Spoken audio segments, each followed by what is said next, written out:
रामकृष्ण हरी मंडळी, आपल्या भक्ती चॅनलमध्ये तुम्हा सगळ्यांचं मनापासून खूप खूप स्वागत. वटपौर्णिमेचा पवित्र सण जो की सुवासिनी महिलांसाठी अतिशय खास आणि महत्त्वाचा असतो. यंदा 2026मध्ये वटपौर्णिमा 29 जून म्हणजेच सोमवारी या दिवशी येत आहे. अखंड सौभाग्यप्राप्ती व्हावी यासाठी वटपौर्णिमेचं व्रत केलं जातं. या सणाला आपल्या हिंदू धर्मात अत्यंत महत्त्वाचं मानलं जातं आणि ज्येष्ठ पौर्णिमेला दरवर्षी वटपौर्णिमाही साजरी केली जाते. वटपौर्णिमा आपल्या सगळ्या स्त्रियांचा, सगळ्या महिलांचा अतिशय आवडता सण. कारण या दिवशी आपण अगदी नटून थटून वडाच्या झाडाची पूजा करत असतो.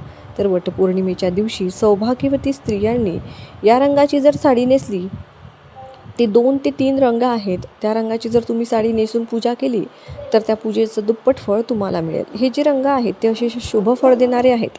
प्रत्येक रंगाचे मी तुम्हाला महत्त्व पण सांगेल.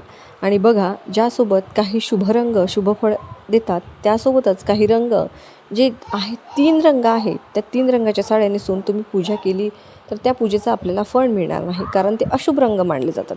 वटपौर्णिमेच्या दिवशी कुठले रंग घातल्याने आपल्याला काय फायदा होणार आहे आणि जास्तीत जास्त सकारात्मक लहरी निर्माण होऊन पूजेचे आपल्याला संपूर्ण फळ कसं मिळेल याची माहिती आपण या आजच्या व्हिडिओमधून बघणार आहोत. वटपौर्णिमेला कोणत्या चुका आपल्या हातून होणार नाहीत याची कटाक्षाने काळजी घ्यायची आहे. तसेच वटपौर्णिमेचा शुभमुहूर्त कोणता, ही संपूर्ण माहिती आपण या व्हिडिओमध्ये बघणार आहोत. तो व्हिडिओ शेवटपर्यंत नक्की ऐका. बघा, वटपौर्णिमा 29 जूनला सोमवारी म्हणजे 29 जूनला शुभमुहूर्त आहे सकाळी 8:48 ते 10:40 अतिशय शुभ मुहूर्त आहे.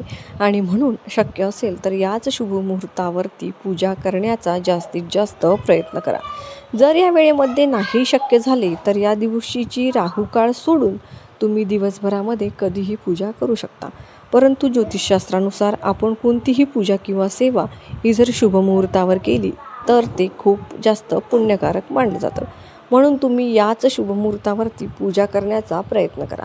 आणि बघा, वटपौर्णिमेची जी पूजा आहे ती आपल्याला शक्यतो दुपारी 12च्या आतच करायची आहे. फार उशिरा महिलांनी पूजा अजिबात करू नका. कारण काय असतो, सगळं आवरून शेवटी पूजा करतो, पण हे चुकीचं सुद्धा आहे. काही गोष्टी जर आपल्या त्या वेळेमध्ये केल्या तर त्याचा जास्तीत जास्त फायदा होतो. आणि बघा, स्त्रिया ज्या आहेत मस्त साडी वगैरे दागिने घालून वडाच्या झाडाची या दिवशी पूजा करतात. पण आजकाल फॅशनकडे जास्त लक्ष दिलं जातं, पण फॅशनसोबत आपली संस्कृतीसुद्धा जपणं तितकंच महत्त्वाचं आहे. वटसावित्री पौर्णिमेला शुभ रंग जे आहेत ते घातल्यामुळे आपल्याला लाभ होणार आहेत. दुसरी गोष्ट म्हणजे दागिन्यांच्या बाबतीतसुद्धा तसंच. मी तुम्हाला काही महत्त्वाचं सांगणार आहे. यासोबतच बांगड्यासुद्धा आपल्या सौभाग्यवती स्त्रियांचं एक खूण असते, तर या बाबतीतसुद्धा आपल्याला काही नियम पाळावेच लागणार आहेत. तर बघा, जे रंग आहेत ते घातल्यामुळे सकारात्मक लहरी जास्त प्रमाणाने निर्माण होतात आणि पूजेचं पण आपल्याला मिळतं. तर बघा, कोणते रंग घातल्यामुळे आपल्याला काय लाभ होतो हे मी आता तुम्हाला सांगते. सगळ्यात पहिला आणि महत्त्वाचा रंग म्हणजे जो आपल्या सगळ्या महिलांना आवडतो तो म्हणजे हिरवा रंग. देवीला आपण ओटी भरतो, हिरव्या रंगाची साडी अर्पण करतो, हिरव्या रंगाचा चुडा ज्या आहे तर त्या अर्पण करतो. वटपौर्णिमेच्या दिवशी जर महिलांनी हिरव्या रंगाची साडी नेसली तर सर्वोत्तम तो रंग जो आहे तो सगळ्यात उत्तम मानला गेला आहे. हिरवा रंग हा सौभाग्याचं प्रतीक आहे. हिरवा रंग हा आपल्याला सुख समृद्धी प्रदान करत असतो. बघा, हिरव्या रंगाची साडी घातल्यामुळे आपल्याला आपले सौभाग्य जे आहे ते वाढतं. दुसरी गोष्ट म्हणजे हिरव्या रंगाची साडी किंवा बांगड्या घातल्यामुळे भगवान शंकर जे आहे ते आपल्यावर प्रसन्न होतात. आणि शिवशंकर आणि निसर्गाचा एक जवळचं नातं आहे.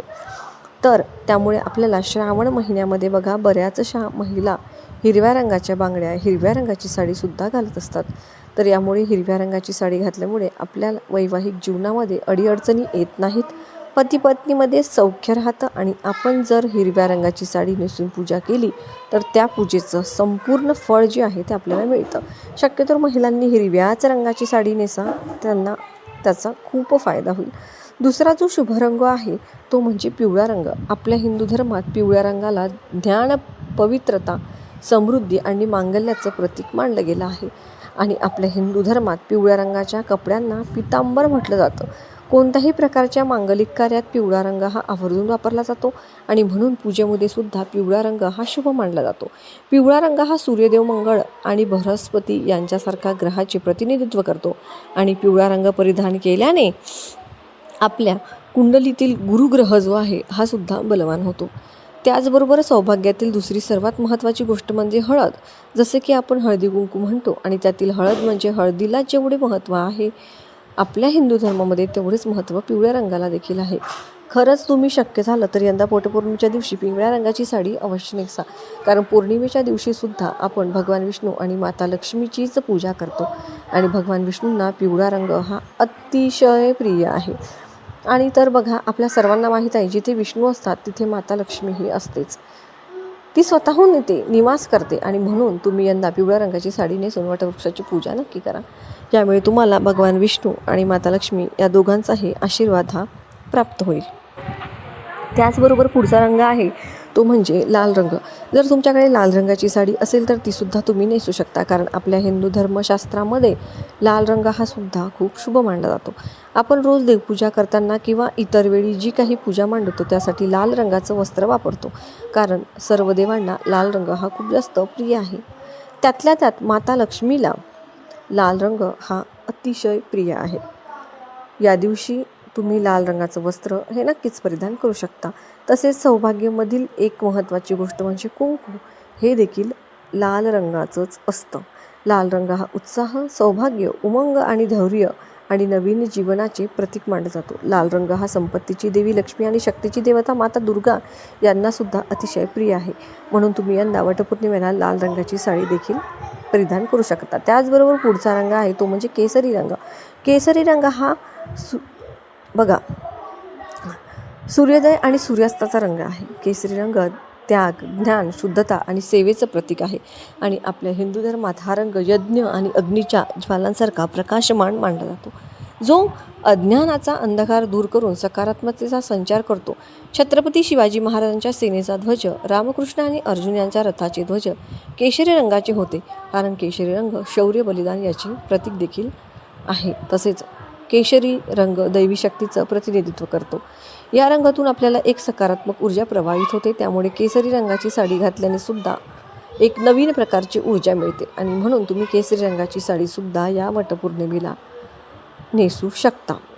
त्यानंतर पुढचा रंग आहे बघा गुलाबी रंग. गुलाबी रंगसुद्धा प्रेमाचं प्रतीक आहे. वटपौर्णिमेला हा सण नवरा बायकोचा असतो आणि आपण नवऱ्यासाठी पूजा करत असतो, त्यामुळे या दिवशी जर तुम्ही गुलाबी रंगाची साडी नेसून पूजा केली तर नवरा बायकोमधलं नातं जे आहे ते घट्ट होतं. त्याचबरोबर बघा, याशिवाय जांभळा रंग, त्यानंतर लाल रंग, पिवळा, केशरी, गुलाबी, चिंतामणी, त्यानंतर पोपटी, चॉकलेटी हे रंगसुद्धा तुम्ही या रंगाचे ड्रेस घालू शकता, साडी नेसू शकता. आपण शक्यतो वटपौर्णिमेला महिलांनी साडीच नेसून पूजा करावी आणि मला वाटतं प्रत्येक महिला साडी नेसूनच पूजा करते. रंगामध्ये काहीतरी सकारात्मक नकारात्मक शक्ती खेचून घेण्याची ताकद असते आणि त्याचा कुठे ना कुठे आपल्यावर परिणाम होतो. आपण जे काही कपडे घालत असतो तर त्याचा आपल्या आयुष्यावर खूप मोठा परिणाम हा होत असतो.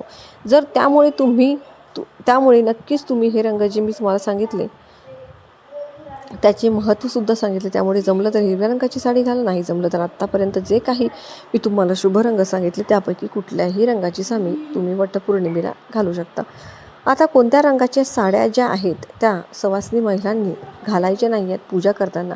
शुभ दिवशी सणासुदीच्या दिवशी शक्यतो काळा, पांढरा, अगदी डार्क निळा, एकदम डार्क जो काळपटच दिसेल किंवा पांढरा रंग अजिबात कधीच वापरायचा नाही. तर बघा, या दिवशी तुम्हाला या काळ्या, पांढऱ्या किंवा डार्क रंगाच्या साड्या ज्या आहेत त्या घालायच्या नाही, कारण त्याचे अशुभ परिणाम होतात. पूजा जी आहे ती आपल्याला पूजेचं फळ मिळत नाही. कितीही मन लावून पूजा केली तरी त्याचं फळ मिळत नाही, तर ते त्याच मागचं कारण आहे. आता पुढची गोष्ट म्हणजे बांगड्या. आजकाल काय आहे, ज्या रंगाची साडी घालतो त्या रंगाच्या मॅचिंग बांगड्या घालत असतो. तुम्ही मॅचिंग इतर बांगड्या घाला, पण हिरव्या रंगाच्या काचेच्या बांगड्या आवर्जून घालायच्याच आहेत. वटपौर्णिमेच्या दिवशी तुम्हाला हिरव्या रंगाची काचेची किमान 6 तरी बांगडी तुम्ही घाला. सोन्याच्या घाला, इतर घाला, त्याचबरोबर तुम्हाला हिरव्या काचेच्या बांगड्या ज्या आहेत त्या घालायच्याच आहेत, कारण हिरव्या रंगाच्या बांगड्या जे आहे ते अखंड सौभाग्याचं प्रतीक आहे. शक्यतो या दिवशी प्लास्टिकच्या किंवा मेटलच्या बांगड्या घालू नका. हिंदू धर्मामध्ये काचेच्या हिरव्या बांगड्यांना अतिशय महत्त्व आहे, त्यामुळे महिलांनो आवर्जून काचेच्या बांगड्या ह्या ज्या आहेत त्या आपल्याला घालायच्या आहेत. आणि हिरव्याच रंगाच्या बांगड्या ज्या आहेत त्या घालायच्या आहेत, कारण ते आपल्या सौभाग्याचं प्रतीक मानलं जातं. सौभाग्याने वाढ होते, प्रतीची प्रगती होते. त्यामुळे जास्तीत जास्त तुम्ही हिरव्याच रंगाच्या बांगड्या घालण्याचा प्रयत्न करा. यानंतर टिकलीसुद्धा बघा, या दिवशी पांढऱ्या रंगाची टिकली लावू नका. तसेच महिलांना वेगळ्या रंगाच्या देखील टिकल्या लावतात. काही महिला म्हणजे वेगवेगळ्या टिकल्या लावतात, पण बघा तुम्ही हळदी आणि कुंकू महिलांनी आवर्जून आपल्या कपाळाला लावायचंच आहे. तसेच तुम्ही व्रत करणार आहात, त्यामुळे वाईट बोलू नका, कोणाचाही अपमान करू नका, खोटं बोलू नका, कारण हे जे व्रत आहे ते खूप जास्त पवित्र मानलं गेलं आहे. सर्व व्रतांमध्ये हे व्रत खूप शुभ असतं, त्यामुळे तुम्हाला जो नियम आहे तो आवर्जून पाळायचाच आहे. त्याचबरोबर बघा, तुमच्या घरामध्ये सुतक असेल तरीही तुम्ही व्रत करायचं आहे. फक्त तुम्हाला पूजा करता येणार नाही. तुम्ही दिवसभर व्रत करू शकता, म्हणजेच उपवास करू शकता. जर स्त्रियांना या दिवशी मासिक धर्म असेल तरीसुद्धा तुम्हाला पूजा करता येणार नाही. तुम्ही फक्त व्रत करायचं आहे, म्हणजेच उपवास पकडायचा आहे. जर महिलांनी वटपौर्णिमेच्या दिवशी नवीनच साडी नेसायची आहे किंवा आपल्या लग्नातील जो शालू असेल तो तुम्ही नेसला तरी देखील चालेल. हातात हिरवा चुडा घालायचा आहे, कपड्यावरती टिकली लावायची आहे, हळदी कुंकू लावायचं आहे, भांगेमध्ये कुंकू भरायचं आहे, मंगळसूत्र आवर्जून घालायचं आहे, पायात जोडवे, पैंजण आवर्जून असायलाच हवे. बघा, जो महिलांचा 16 शृंगार असतो तो तुम्ही असायलाच हवा. आवर्जून गजरा देखील लावायचाच आहे. त्याचबरोबर वटपौर्णिमेला पूजेला जाताना कोणतं साहित्य लागणार आहे तर ते तुम्हाला सांगते. ताटामध्ये तुम्हाला दिसतच असेल हळदी कुंकू, अक्षदा, एक सुपारी, पैसा. त्याचबरोबर सावित्रीसाठी ओटी तुम्हाला घ्यायची आहे. ओटीचं साहित्य सगळ्याला माहीतच आहे. त्याचबरोबर कापसाचं वस्त्र करून घ्यायचं आहे आणि उदबत्ती, धूप हे सुद्धा घ्यायचं आहे. त्याचबरोबर भिजवलेली चणा डाळ आणि गुळाचा खडा देखील हा नैवेद्यासाठी घ्यायचा आहे. त्याचबरोबर एका कटोऱ्यामध्ये थोडेसे गहू घेऊन जायचे आहेत. तिथे तुम्ही पूजा केल्यानंतर 5 बायकांची त्यात गव्हाणी आणि खोबऱ्याच्या तुकड्यांनी तुम्हाला ओटी भरायची आहे. बघा, सर्वप्रथम गेल्यावर झाडाला थोडंसं पाणी अर्पण करायचं, गंध अक्षदा अर्पण करायचा, दिवा प्रज्वलित करून द्यायचा. जी ओटी आहे ती सावित्री मातेसाठी ठेवायची. तू आपल्या पतीच्या दीर्घायुष्यासाठी तुम्हाला प्रार्थना करायची आहे. तो जो विळा तुम्ही तिथे येऊन ठेवला आहे तो त्याची पूजा करायची. आधी त्याच्यावरती पाणी शिंपडायचं, अक्षदा, फुलं, हळदी कुंकू अर्पण करायचं, व्यवस्थित धूप दीप दाखवायचा, सगळी पूजा व्यवस्थित करून घ्यायची आणि नंतर मग तुम्हाला 7 फेरे तुम्हाला दोऱ्याचे मारायचे असतात आणि तो दोरा तुम्हाला तोडायचा नसतो, तो तसा त्या झाडामध्ये अडकवून द्यायचा असतो आणि नंतर मनोभावे आपल्या पतीच्या दीर्घायुष्यासाठी प्रार्थना करायची आहे. आणि त्यानंतर 7 बायची तुम्हाला ओटी भरायची आहे. त्यांना हळदी कुंकू लावायचं, त्यांच्या हातावर तुम्ही साखरेचा किंवा कुठला तुम्हाला जो प्रसाद द्यायचा तो द्या आणि गव्हाणी आणि एक खोबऱ्याचा तुकडा सोबत घेऊन जायचा किंवा आंबे नेले असतील तर 5 आंबे, यांनी 5 स्त्रियांची ओटी भरायची आणि मग नंतर आपल्या घरी यायचं. तर बघा, अशी ही छान पूजा आहे. अगदी साधीसोपी, प्रत्येक स्त्रीला माहीतच आहे तशी ही पूजा.